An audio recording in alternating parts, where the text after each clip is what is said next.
Hello, I'm Victoria White, Director of Church Services at All Belong Center for Inclusive Education. And I'm so eager to share with you today in this webinar some strategies, techniques, and information about individuals on the autism spectrum and your church. I'm going to screen share now with you a slideshow so that you have some images to go with as I speak.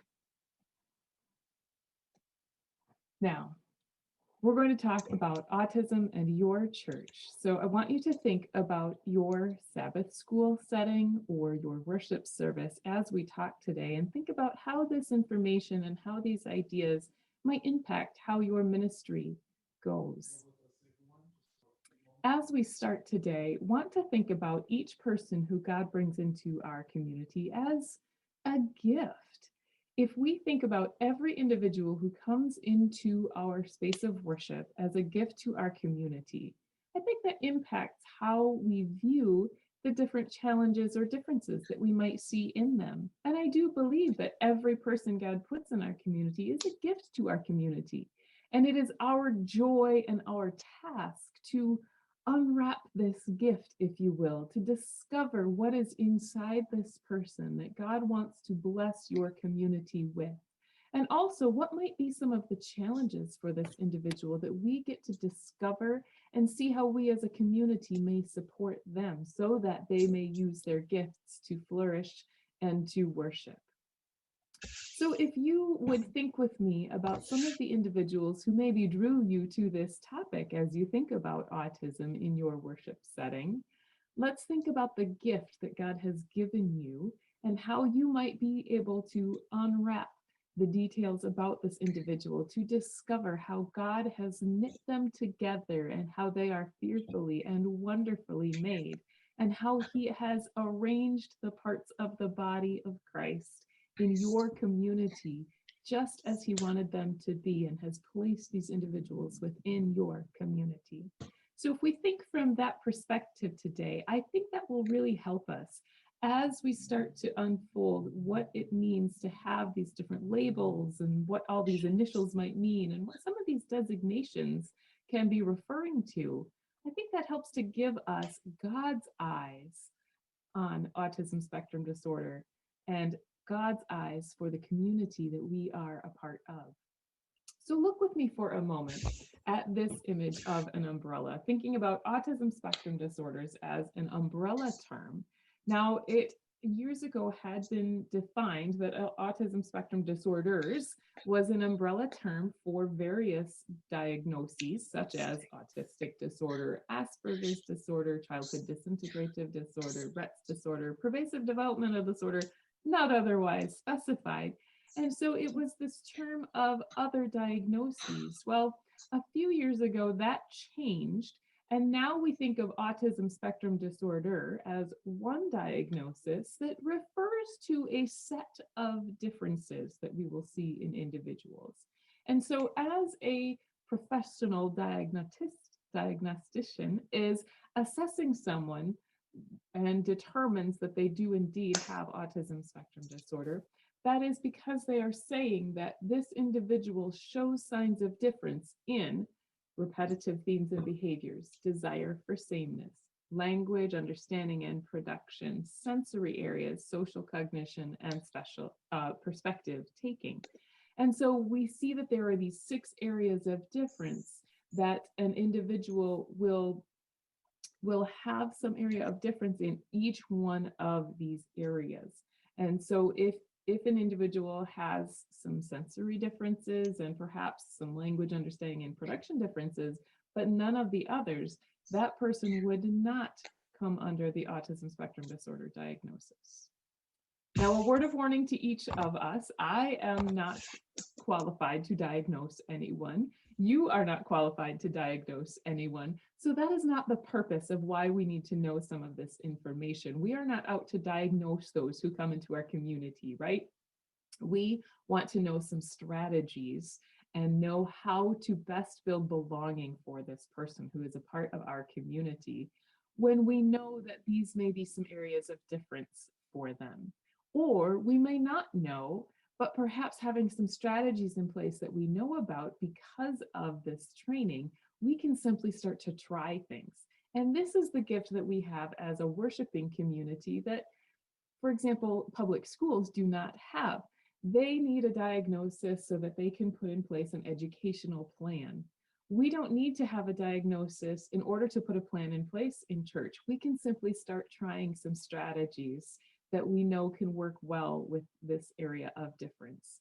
So we can just have some strategies in place, but these labels help us sometimes to organize what it is that we are discovering about someone. And so the labels might help us as humans to organize things, but it certainly doesn't change how God views this person whom he has created fearfully and wonderfully. And he knows full well all that this person is about and what their life is designed to be and to do. So as we think about these areas of difference, we're going to share about some strategies that you will want to put in place to support them. So as we think about, again, repetitive themes and behaviors, that desire for sameness, language understanding and production, sensory areas, social cognition, and perspective taking. And so what do we mean by that? Well, let's dive into these areas and start to think about them as we reflect on them. So repetitive themes and behaviors. Now, that means an individual who really, really enjoys doing something over and over and over and over again. And I want to be clear here. We are talking about a person on the autism spectrum disorder who enjoys doing something repetitively.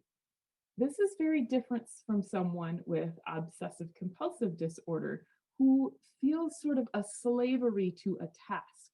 So for example, shutting doors can be something that you might see a person do repetitively.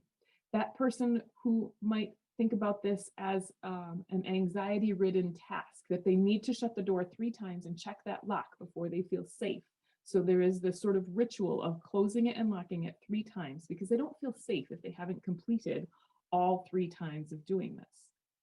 However, there's also a person who so enjoys closing doors because there's something delightful and satisfying about that little click when it shuts. And so as you close the door, they're going to open it again to hear it close, and open it again to hear it close, and open it again to hear it close, and then look to you and wonder, can they open it one more time just so they can watch it close and listen for the click, because they're so delighted in this task. So they repeat it over and over and over because they so enjoy it. Are you starting to sense the difference here? That's what we're talking about when we say these repetitive themes and behaviors. So that might be something that they spin over and over and over. It might be a topic they enjoy talking about, and they continue to come back to that theme with everything you discuss. It all comes back to their favorite theme. Maybe that's bugs or dinosaurs or trains or guitars or Star Trek. I don't know, but they will know for sure. And they are probably an expert in that topic and can relate anything you can bring up back to that topic because they so enjoy it. Or maybe without words, they simply continue to bring you back to this activity, this task, this object, this thing that they focus on so heavily because it brings them such great delight. So what you can do with that is you can utilize what it is they delight in. So perhaps you might interview them as an expert, right? Perhaps you could be able to share with the rest of the community a little bit of what they know about bugs or dinosaurs or whatever animal it might be, or whatever show they might be excited about talking about, or whatever music it is they're interested in. Whatever that theme is for them, you can allow them to share that as an expert with others. And that gives them a time and a space and a framework for how to share this in a social setting. It also puts them as being elevated and sharing their voice within the community. I know one individual who attended a church and was really not excited about attending church during the fellowship time. And his strategy was to just scream for an hour to be able to not have to go to fellowship time, which worked well for him to avoid that, but did not work well for others who wanted to be able to worship and fellowship. And so after a long time of problem solving and knowing and unwrapping this individual and his gifts and interests, found that he loves bugs. And so came up with this plan that during fellowship time, what he was going to do was have a printout of some information and a picture about one bug each week that he would come to worship. So during fellowship time, he was to take this printout about a bug over to his Sabbath school teacher instead of having to socialize and shake hands, which terrified him. And so it was his job to take on both hands and take this sheet of information about a bug over to his teacher, and they would discuss it. Well, this worked so well that the following week he had it all printed out, and by 7 a.m. was saying, Mom, it's time to get up. We need to go. I have my bug picture ready. I'm ready to go. Church took on a whole new meaning. Also, this began to catch on in his community. And so now fellowship time became this sort of information trading, and there were little plastic bugs that they might bring to him, or a bug card that maybe they picked up at a zoo or something. And so now it became this sort of trading of information about bugs. Was this delightful time for him. And I just think that's such a great example of community getting it and allowing everyone to live in the delight that this person shared because they were able to share it with others. So a few ideas to get you started. Now, other ways that you can use the areas of interest, maybe they are extremely interested in computers and taking things apart, or video games, or trains, or butterflies, or what have you. You can pair those areas of interest with the different tasks that you might be doing. And so maybe this person would be a great addition to the soundboard crew, or to running the slides for the worship team and the pastor. Maybe they are part of the hospitality train, and so that's how they think about what they do at church. Maybe they would like to create a video game version of the Bible story that you are working with today. Maybe the memory verse is all butterflies surrounding it as you think about how we are all transformed in Christ. And so they are going to create a butterfly display to go with that. Using the areas of interest to pair with the tasks that you are thinking about them doing is just key. And that might be as simple as some pictures on the paper that you're working with. It might be engaging them in a hands-on task, or like I said, a whole new area where they are actually serving as a part of your church because you've been able to access their area of interest and use that in order to motivate them to participate. Now, you may also need to be putting some boundaries around a topic because they do continue to come back to it over and over and over again, relating every conversation back to this. And so one strategy you can use are sticky notes. If you can jot down that, yep, we've talked about Star Trek today, we're going to write it on our sticky note and we're going to set it on the table. And we're not going to talk about that again until I pick up that sticky note, because right now it's time to think about our Bible story and what else we are doing today, right? So by putting that on a sticky note, you're giving them a visual, you're putting it into a boundary space and saying, when I pick that up again is when you can pick up that topic again. Another way to do this is to simply put that concept, that topic, or maybe it's an object that they continue to utilize over and over again that is starting to disrupt your flow of the class time or your worship space. So that object or that idea, again, maybe it's written down, maybe it's the object, literally put in a box and it gets set into a closet or on a shelf. And so we put it away for now, and it will come out again after we are done with these activities. So putting it in a box in the closet so that visually, concretely, it is put away, but they will get to come back to it afterward. And please allow for some time for them to come back to it when you have said that it is all right to do so. So I hope that that starts to get you thinking a little bit about these areas. How about this idea of the desire for sameness? Just think for a moment how disrupted your routines have been over the last year and a half, and how much you have had to alter your idea of what a week might contain and the tasks and activities that you would do in a week, and how you're going to do them, and how you're going to go about interacting with people and getting groceries and attending church and worshiping and working and learning and all of the things that used to have a very set way of being that we could sort of predict. And now everything got upturned and we had to learn a new way. It's tricky, isn't it?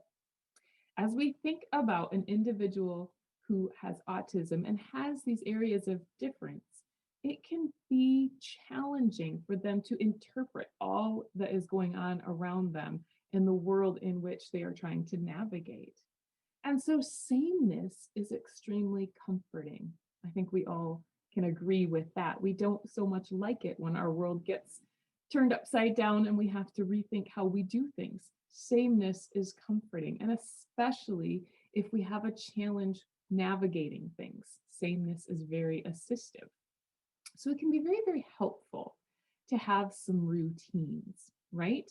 So thinking about our activities and even our transitions in between activities, can you instill a routine for these things?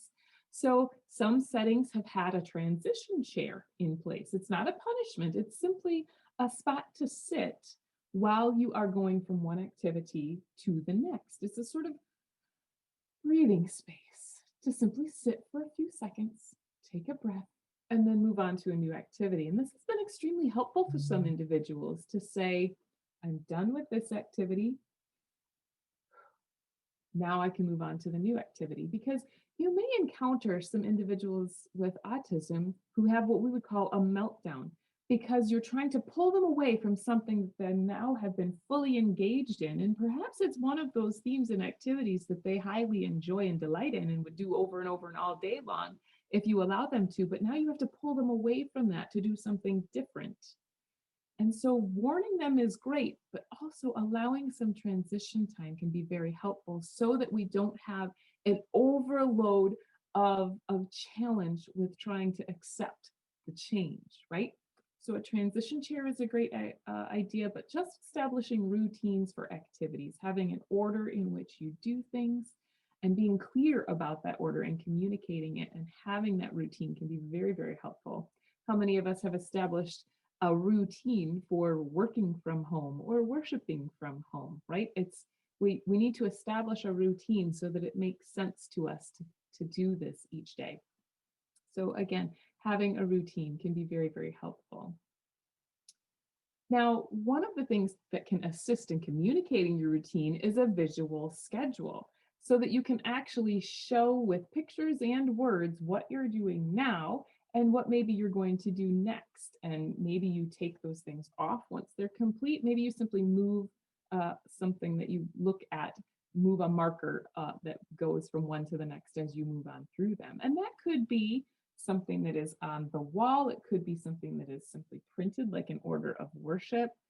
It could be on an app, something like this ChoiceWorks app from bevisual.com that you can build within using an iPad or another device, or other ones such as Visuals to Go. There are several out there. This Visuals to Go is more designed to create a visual schedule and then print it out.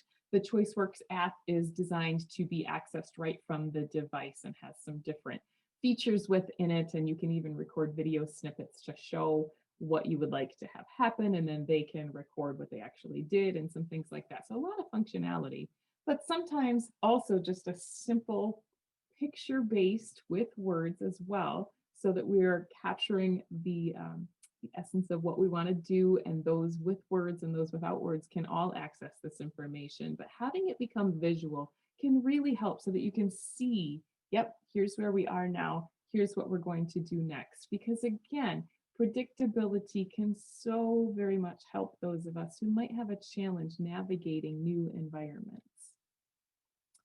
So as we think about that, I want to show you a couple of things, one of them being in our inclusive worship kit, which you see here with a few different items. And one of them is a pocket folder that has been turned into a visual schedule. And so by putting some Velcro inside of a pocket folder, I can now add and take away these little Velcro items that can show what it is that we are doing now. And then once we have completed that activity, I can just take it off and slip it into the pocket of the folder. And so you can create one of these. We have examples of it and a starter pack, if you will, for how to create these in our inclusive worship kit. And we also have something in there that I like to refer to as a story apron, but you can use it as a schedule as well. And this material, Velcro sticks to it. It's called Tempo Loop fabric. And you'll actually notice that it is actually the material that the ceiling of your car is made of. So there you go. Now that you know Velcro sticks to the ceiling of your car, you can Velcro all sorts of things to the ceiling of your car and not forget them anymore. But you can put a picture of any sort and put some Velcro on the back of it. And now you can stick it to this. And if you don't want to be as stylish as I am by wearing it as an apron, you could have it as a board on the wall, or again, just a hanging piece of fabric on the wall, and you could use it that way, or a board that you may place anywhere or put on an easel or whatever works for you. But I like the hands-free aspect of having it as an apron on myself. And so now, not only could I communicate about what we are doing, I could offer choices, and we could communicate even without having to use words, and simply use our Velcro images to now show what we would like to do or what we would like to thank God for today. We can put together a prayer on here using our pictures and words. So many different options become available as we use something like this. There are other devices and strategies for this sorts of thing. AbleNetInc.com has lots of devices for creating things like this. And so you'll see this quick talker device on the screen here. And then also something called a speech button, which can be a very handy thing because you can actually record a message in it, maybe even the Bible memory verse or what you're going to do next or what the options are that they might do. And so you turn it on, and we've already recorded that this is option B, and here's what option B says. Right? So this isn't coming out very well, but maybe I've recorded that option B is go for a walk, right? And so by selecting option B, they get to hear that, and then they might choose that as their option.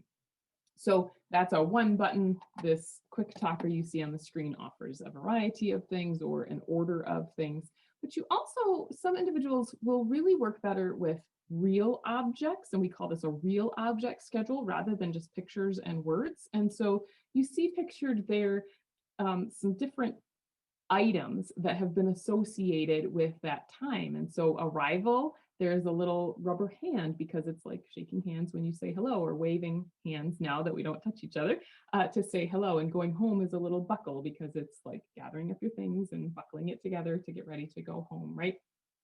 Playground has a little chain on it because that's when you go outside to play on the swings or what have you. So having a real object connected with this time can be very helpful for some, because individuals on the autism spectrum really thrive with concrete items to connect to rather than concepts, but we'll talk more about that later. So just a few different ways that you can think about building a schedule for an individual so that they can see how to move from one activity to the next and have that make some sense in a way that's going to help everyone. One good idea for this is sometimes a whole schedule of the entire order of things could be overwhelming, and you might want a first then schedule that only takes 2 items. So it's what we're doing now. This is what we're doing first. First, we have time with our friends. Then we have worship singing, right? So we're just taking those 2 things and saying, this is what we'll do now, and this is what we'll do next. Some also might use this as a sort of reward system, as in first we do this and then we get to do this, but not every time and not necessarily designed that way, right? It's just breaking it down into 2 items at a time to not be overwhelmed by all of the things yet to do. It's just what we're doing now and what comes directly next. And then as soon as we finish this one, right, now this one gets moved over, so that we're going to start with this one now because we're doing this one now, and then we're going to move on to something new. So just breaking it down even smaller can be so helpful for some individuals. Now you'll notice I keep saying some individuals, right?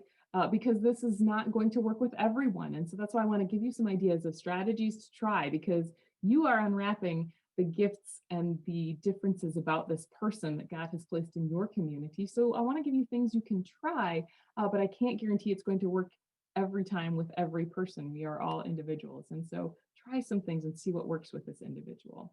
For some, it's very helpful to have a binder schedule instead of a folder or on the wall, because this way we have the binder that looks like this is our normal schedule. This is a regular day.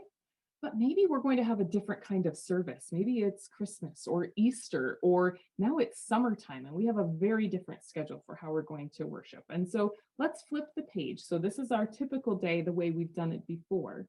Now we're going to go to a new page, and this is what it looks like now because it's different. And so there's a different order, but it is still on the page. It is still something we can rely on, right? There is still a level of sameness to this, but it's a different routine to start to get to know. So by flipping the page, we know that it's a different kind of day. And so maybe then you'll have a nice book full of pages of this is what our Christmas worship service looks like. This is what our Easter worship service is like. This is what a summertime worship service is like. Whatever it might be, right? You start to establish that holidays are different. And by having the book full of them, they can go back and say, oh boy, am I ready to get back to these typical days, these normal days. But this is what our days are like right now. So this is what our schedule looks like. And by having it all in a binder, you just have this nice place to refer to all of it.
Perhaps depending on the age of the individual, and again, we're on a spectrum here. So the level to which they depend and rely on this sameness can be a great difference, just as the repetitiveness and whether they are constantly doing that activity or whether it's fairly easy to start to get them to talk about something else, right? Or to do something else.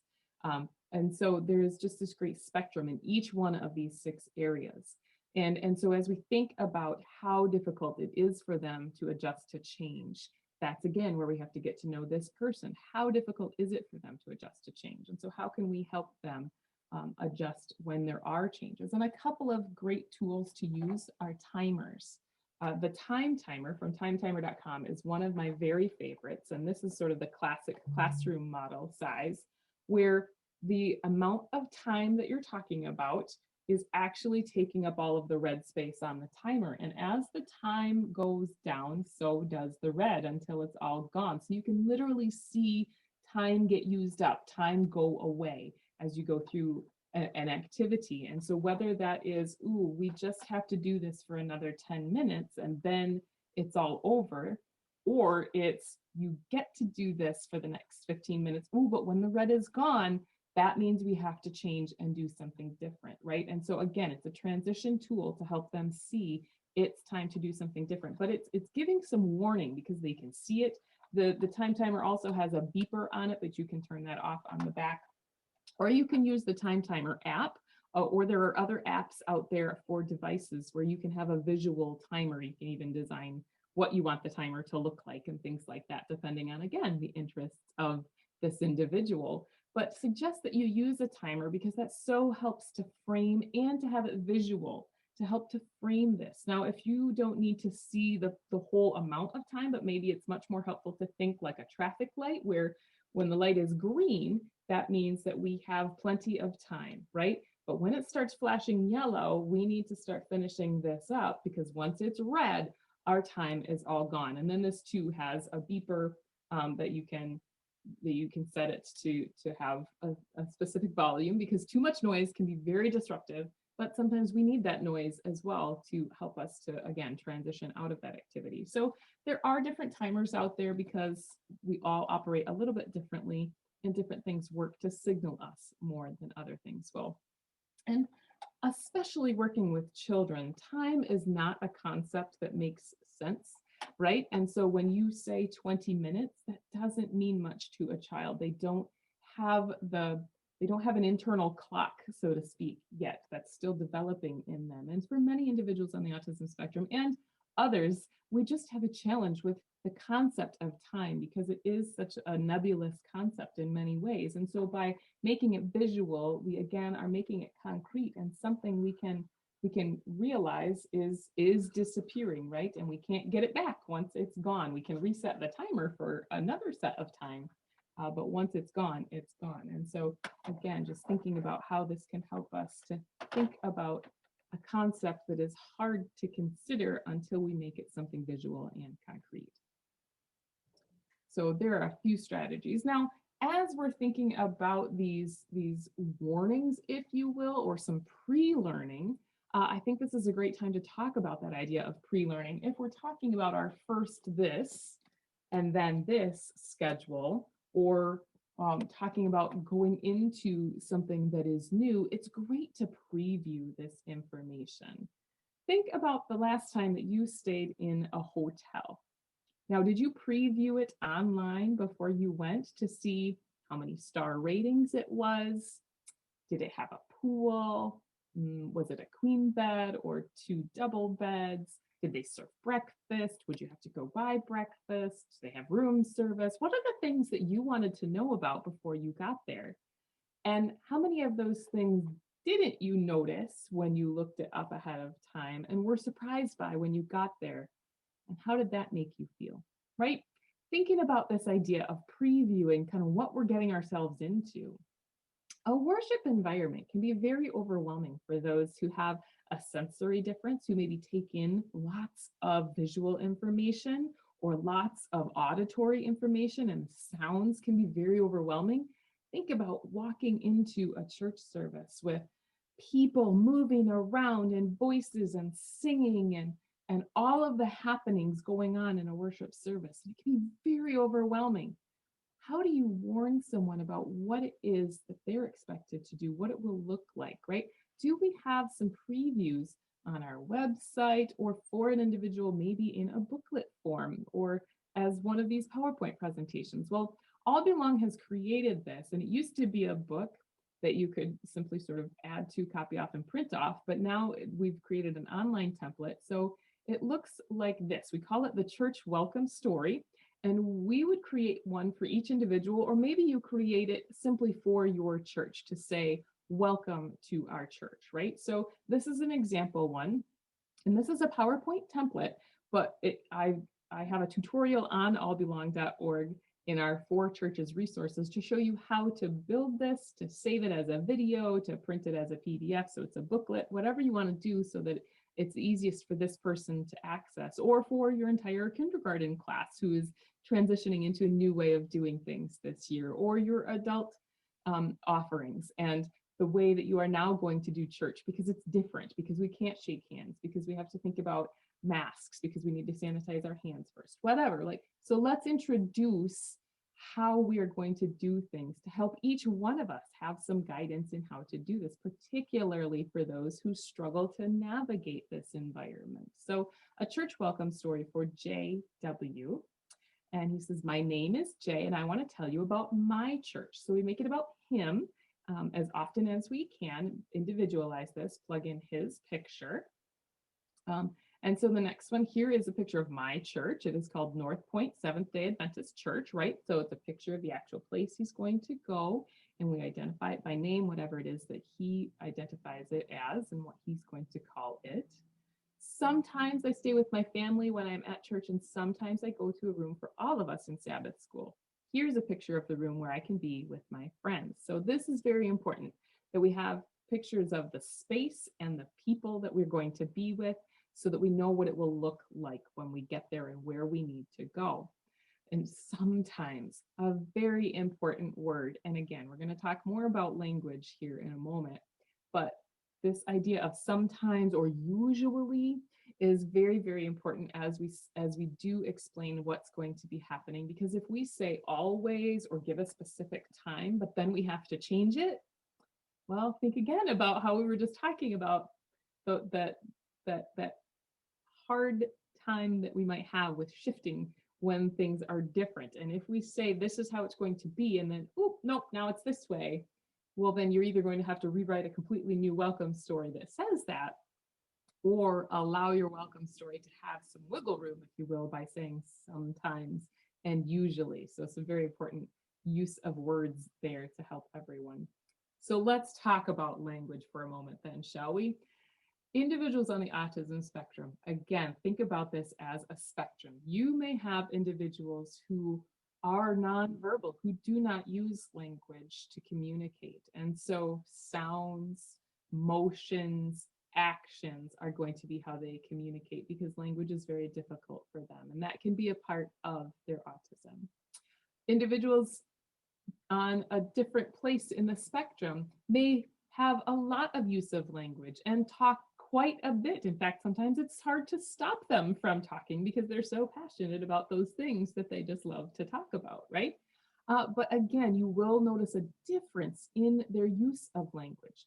So talking about that, for example, my friend John, extremely, extremely intelligent, highly lover of language, uses lots of language, but does not notice the tone of voice in others or in himself. So very, very loud, very monotone, always talking like this, always talking about what he desires to talk about, difficult to take those hints that maybe I am ready to stop talking about that topic and trying to go, because my family would like me to leave right now. We've already been at church for several hours and it's time to leave. So I need to simply say to John, I am glad to talk to you today, but I need to stop now. And he can receive that wonderfully because direct language is what he understands. And he's not going to pick up on some social cues and little hints that I'm trying to give in my body language or the tone of my voice or the fact that I'm not asking any more questions about what he's talking about.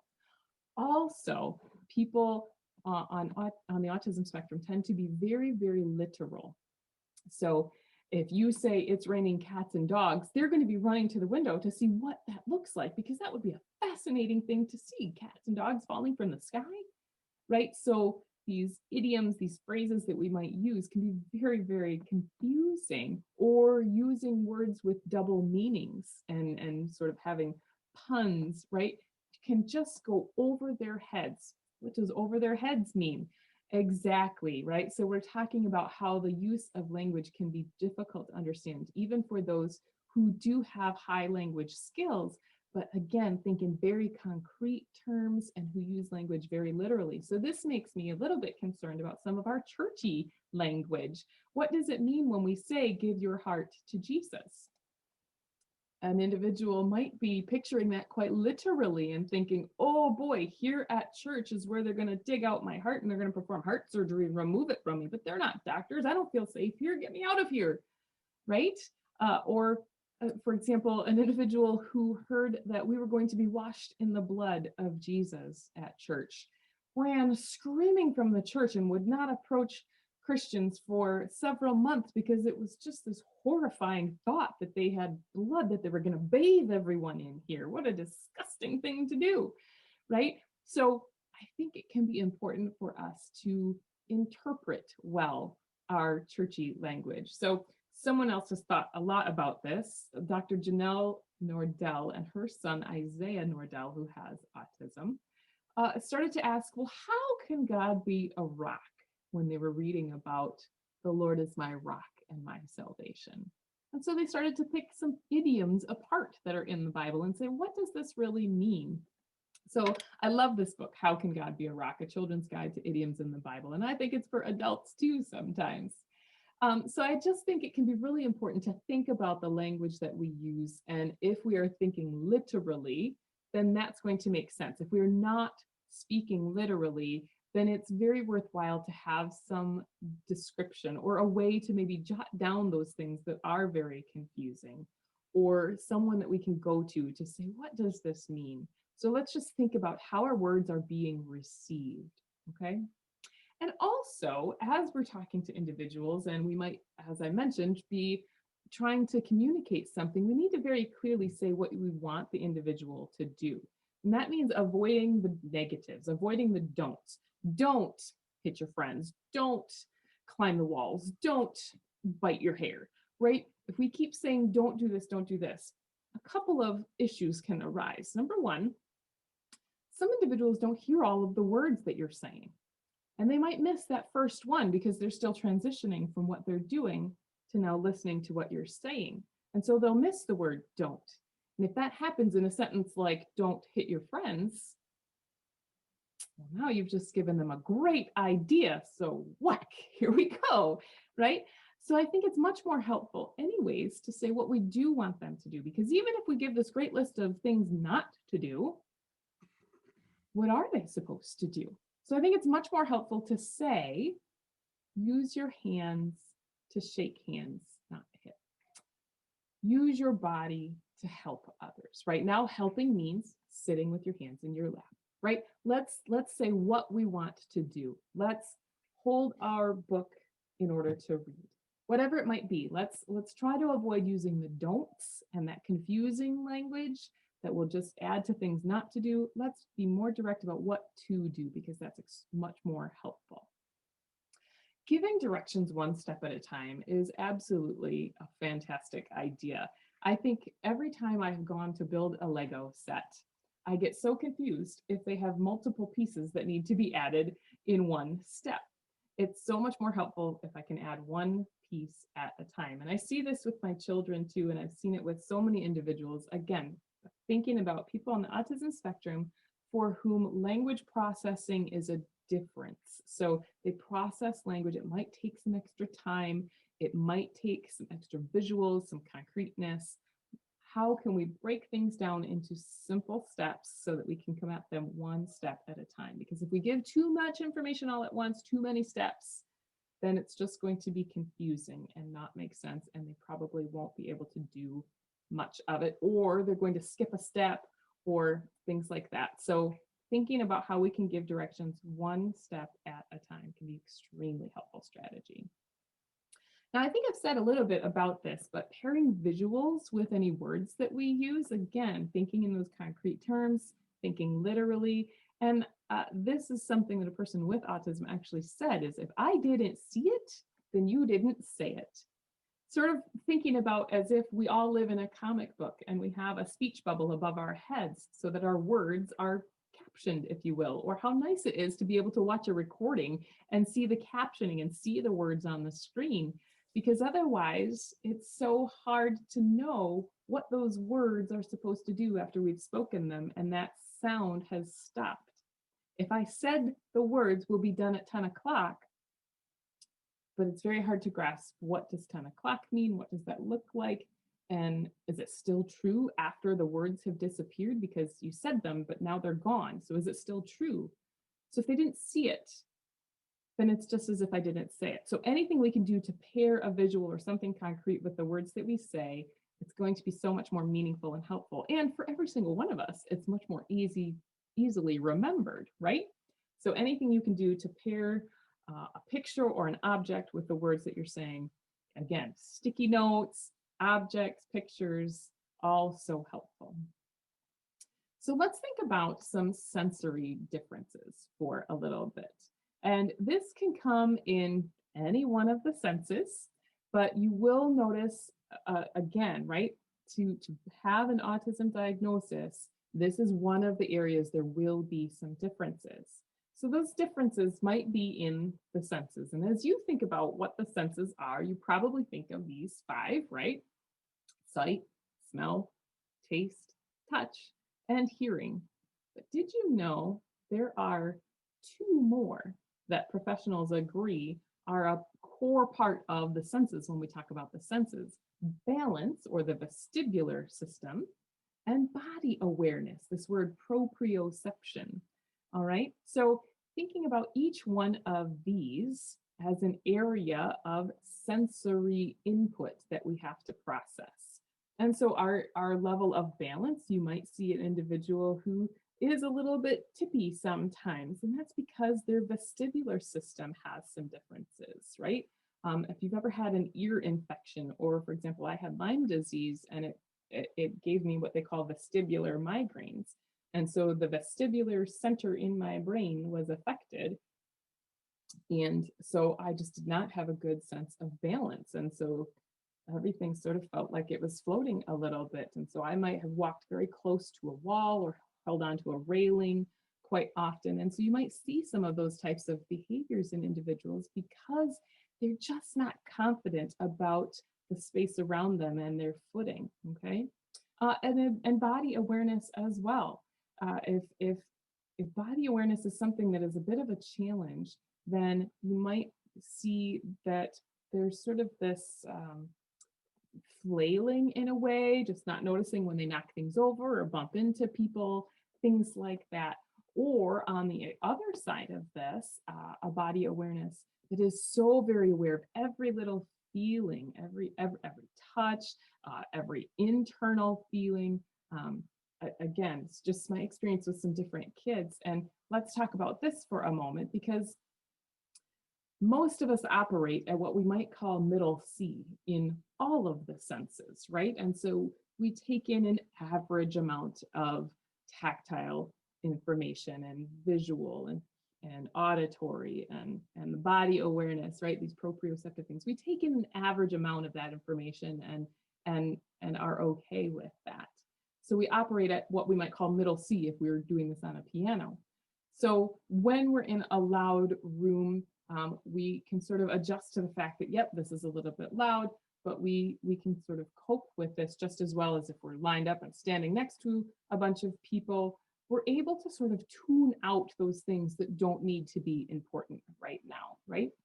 But for some of us, we operate above or below middle C, meaning that we are oversensitive to that area or undersensitive to that area. So again, thinking about that body awareness I was just talking about, oversensitive in our body awareness might mean that every little feeling inside and out gets described, is very much felt. I'm so hungry, right? Oh, it's so hot in here. Oh, my hair is so itchy, right? Everything is just amplified, this awareness of where they are, and you touched me, right? All of those things just extremely amplified or under aware. And again, sort of this flailing or leaning on others or just sprawling or bumping into things and not noticing, right? This awareness is just under what we might say is our middle C. And this can be in every single sense. So oversensitive to sound, that's so loud. And that's causing great distress and pain, right? Or another individual who doesn't hear very well, right? And those could be, and so we can have a variety of these things. So just because you're oversensitive on sound doesn't mean that you're also oversensitive with sight. You might be oversensitive to sound, but undersensitive in vision. Might be oversensitive in tactile touch. And oh, I don't like that feeling. The toe line on my sock. I can't do it. I can't be dressed like this. I can't wear this. That tag on my shirt is too much. It has to cut it out, get it out now. Or and at the same time be undersensitive to smells, right?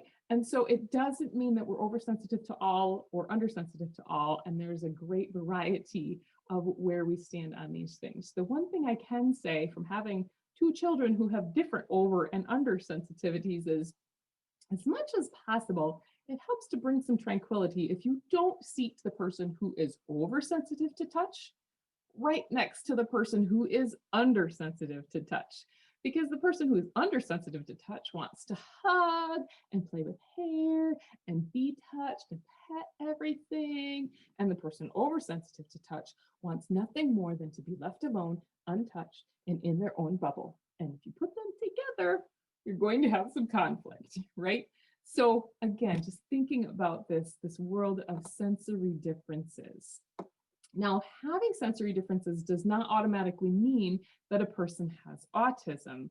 So just a word of warning there. Again, we are not out to diagnose anyone. And if we notice some sensory differences, let's just try some strategies. So what are those strategies that might work? Because again, for some of us, navigating this can be either overwhelming or feel like we're behind a screen just trying to get enough information in order to feel it. So some strategies would be try it.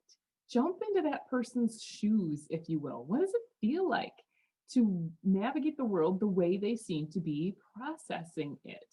All right. That shoe, that sock line that just makes them absolutely unable to function. What would it be like for you to feel something so acutely that you cannot function until that goes away? Jump into their shoes as much as you can to see how it might be to function in their world. And some things that you could try, right? If sound is too much, provide some sound blockers. Have you ever mowed the lawn and used sound blockers on them? Have a few of those around your church for rent or to borrow. Sanitize them in between, whatever it might take, or have them in a bag and labeled cleaned or labeled for a person, if you will. But I like the idea of just having them available to anyone who needs them. Provide a choice to leave. Do we have to stay here while it's so loud? Or is it okay to get up and take a little break? Do you have a break ticket you might be able to offer to say, it's really loud in here. It's okay if you want to step out until this loud time is gone, right? Can you change or alter the noise? Do we have to have the music cranked up super loud just because a lot of people enjoy that? Can we turn it down to honor those for whom it is genuinely painful? Can we alter that noise in some way by containing it or at least warning about it, right? What can we do to help with this area? That break ticket, a great idea for this. How about visually? Is our space so packed with visual information that an individual is, again, just overwhelmed? I used to have to wear sunglasses just to be awake and have my eyes open because there's too much visual information, and light and movement was just overwhelming and set off my dizziness. So are there ways to offer some respite visually? Maybe that's a tent within the classroom or the setting, or at least a calm, quiet, darker space. Can we undecorate the room a little bit? Instead of having busy billboards and pictures everywhere, can we have at least a wall that is blank? And do we always have to insist on eye contact? Something interesting about individuals, particularly on the autism spectrum, and who take in a lot of visual information and process it very intensely, perhaps. Insisting on eye contact when you're talking to them so that you know they're paying attention may actually be distracting them, because now they're so focused on paying on eye contact that they can't actually process the words that you're saying, because now they're watching your eyelashes in the fascinating way that you blink as you talk and how many times you blink before you have finished a sentence, right? And so eye contact may not mean the same to you as it does to them. Insisting on eye contact may in fact make them feel like a goldfish with a cat staring at them and just be terrifying. Okay, so just again, thinking about what it might be like to have this from their perspective. This proprioceptive area, this idea of our body awareness, some things that can be very, very helpful are like a mini trampoline to go to get some hard bouncing out, to get some muscle feedback going, or some lotion on an arm. Maybe this is how we use our sanitizer on our hands right now, so that we get some deep muscle pressing on the hands, or a sensory brush. If you have an occupational therapist who can help to show you how to use a sensory brush to help give the proprioceptive input that maybe their body is craving, that will help them to calm down. Animal walks or a heavy load to carry. Back on that slide about routines, you saw a child holding a big stack of books, because I think that can be a really helpful routine in order to calm the body. So a big stack of books that needs to come with us to our Sabbath school class can just be a way for this individual to have a heavy weight that actually gives them a lot of great muscle feedback and actually can calm their body, because they're using those muscles that if they don't use them right now, they're going to sort of be this compressed spring ready to bounce. But if you can use them, then that sort of lowers the tension within themselves and allows them to calm down. Animal walks for young children are a great way to do this. Can we walk like a bear or do a crab walk? Again, just providing that muscle feedback to help them to feel the different muscles and the different movements within their body and allow them to now settle down for story time, snack time, or whatever activity, right? So as we think about these individuals, these joys, these gifts to our community, community itself can sometimes be the most challenging place, because the ability to take other people's perspective and to read social cues and have this sort of social awareness is where the challenge might lie. Think with me for a moment about a webinar like this. How many times has it been difficult for you to do an online interaction rather than have it in person? You're missing out on something because this person has to fit within a box, right? You don't get to see all of how they're maneuvering. Maybe it's hard to read their lips or to notice the facial expression with which they're saying something. Our virtual world, I think, is great empathy training for us as we think about individuals for whom social cues are a struggle. For them, the entire world operates within little boxes, and they don't pick up on some of the cues that others of us find very easy to interpret. And for some of us, taking other people's perspectives is very easy. As a presenter, I love to see your reaction to the words I am saying and to notice, is this making you bored? Is this shocking to you? Do I need to slow down and re-explain something? Did I skip a concept because you look a little lost right now, right? I'm sort of trying to jump inside your head. If I burped, I'd probably be extremely embarrassed. Oh, this audience must think, what is this woman doing? She was supposed to be ready to present and now she's burping at us. This is not okay, right? But if I don't have the ability to jump inside your head and think about those things, I might just feel like, well, that burp felt pretty good. I think I'm going to do it again, right? So not being able to take other people's perspectives can definitely change how we then interact. And so this is an area, and I'm going to pair these two together. They are two separate areas of the diagnostic process, but I'm going to lump these two together because so many of these strategies and scenarios kind of combine. So again, kind of thinking about, has meeting virtually made it harder for you to read people and what they're saying and what they mean? Think about how that would be if that was how you always had to function and you didn't ever get to see people in person to know how they truly maneuver in real life. So I think that this helps us to think about what we might do to put a plan in place for an individual who struggles with social cognition and being able to take other people's perspectives. We need a plan for the individual, right?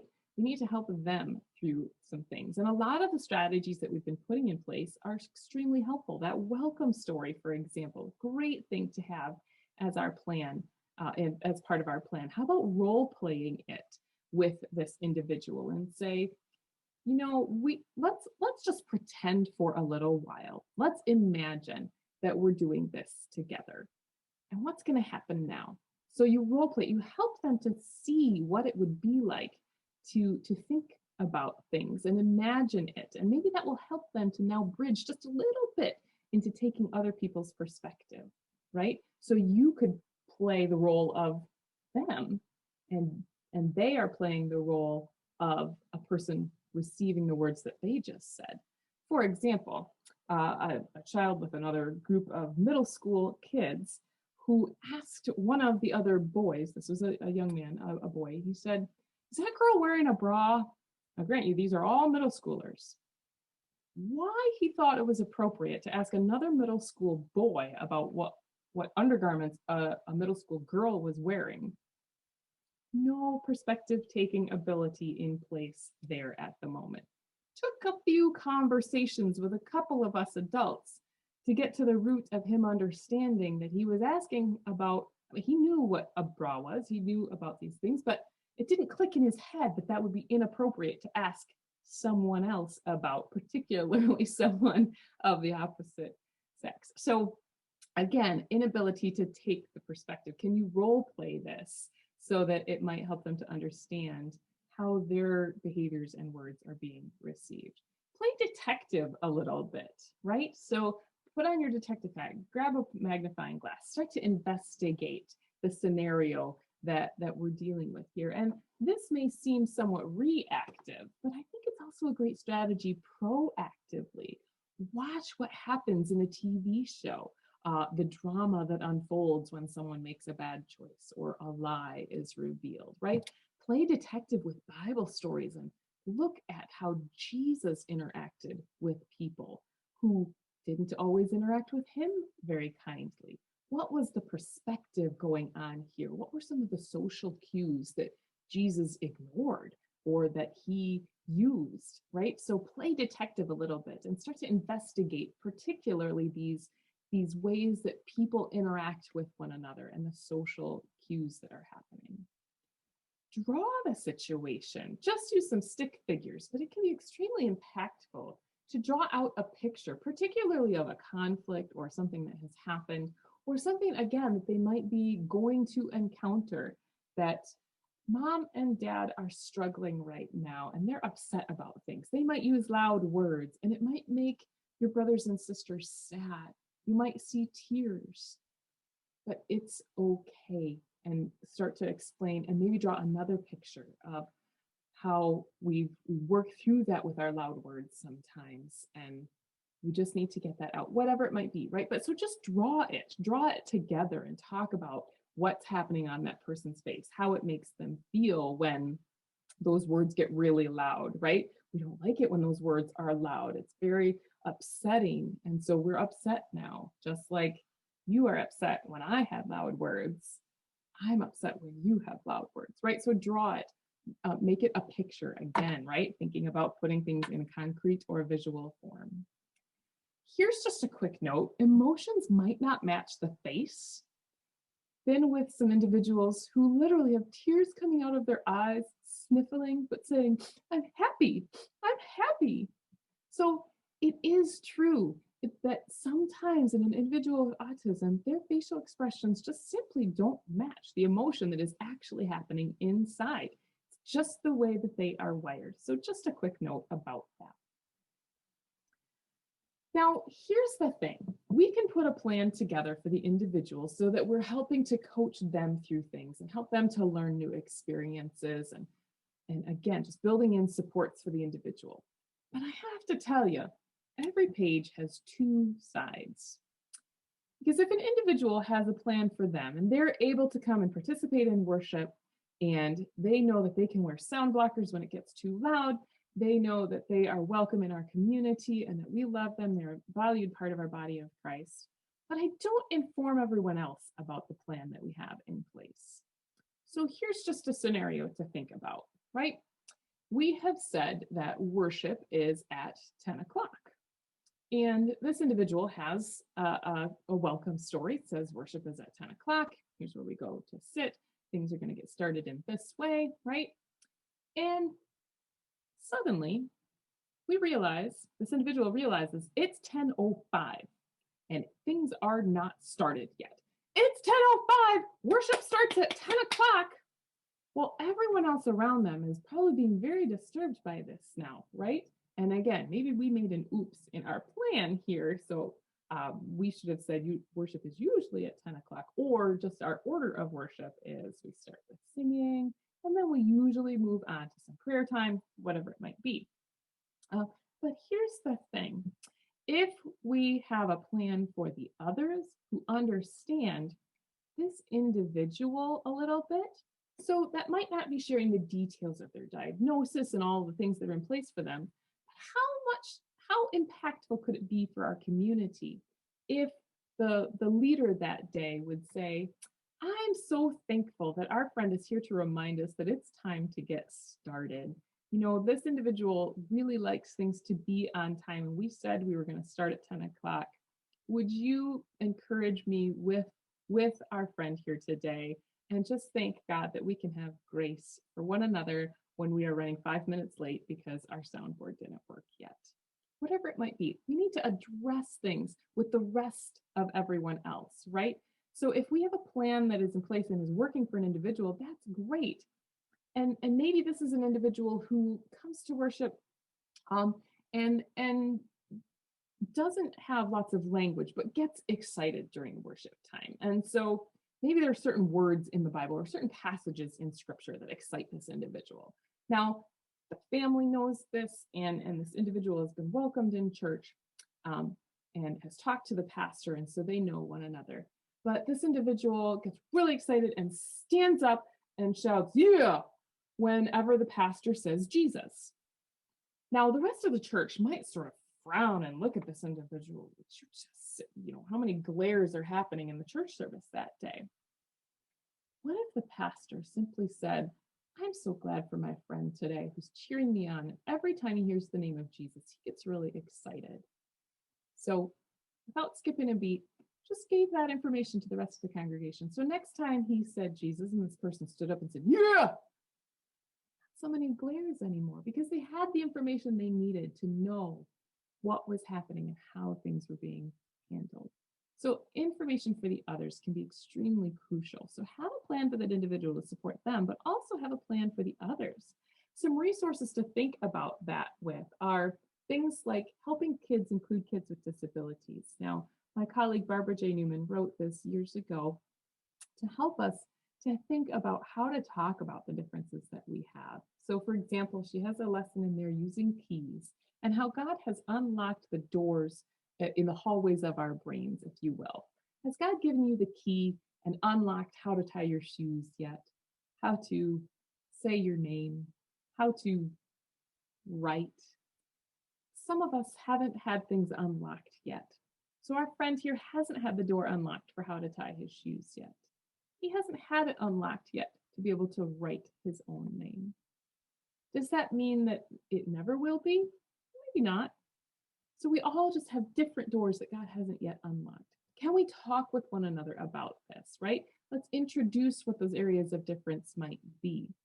I have lots of other ideas for you. This one is a book called If I Squeeze Your Head, I'm Sorry, again, written by Rylan Vogelsang, a young man with autism, and his mom. And he tends to squeeze people's heads when he wants to get to know them. So very quickly learned this phrase of "if I squeeze your head, I'm sorry." And that's how he would approach people. And so this is an insight into who he is and the way he thinks about things. Just a fascinating, fun book. So some ideas for how to jump into another person's shoes. Your Feet, My Shoes, a great resource of activities you can do to think about what it might be like to do this operate in this scenario if you had these sorts of limitations. Bodybuilding, a devotional book dedicated to celebrating inclusive community. So many stories in there to encourage us that people with varied abilities also encourage us in our faith, and we can receive from them. The Inclusion Awareness Kit includes puzzle pieces. And we often talk about how each one of us is a piece of the puzzle of the body of Christ. And each one of us comes with our green areas, those things that we are good at, that we like to do, that we enjoy doing, right? But we also come with some areas of challenge and some struggles. And those are our pink areas, those hot spots that we don't enjoy doing, that are very, very hard for us. But each one of us has both sides of that puzzle piece. And so this is a lesson plan to help guide you through a discussion as a group for how to talk about how we each have areas of strength and struggle, and how we each need to come alongside one another as the body of Christ. So again, just some great resources to help you prepare one another to receive well the gift of the individual who is with you. Some other resources for leaders I just want to point you to are books, for example, Autism and Your Church, with some of the information that I've shared with you here, as well as more, and some lesson plans, and of course, visuals.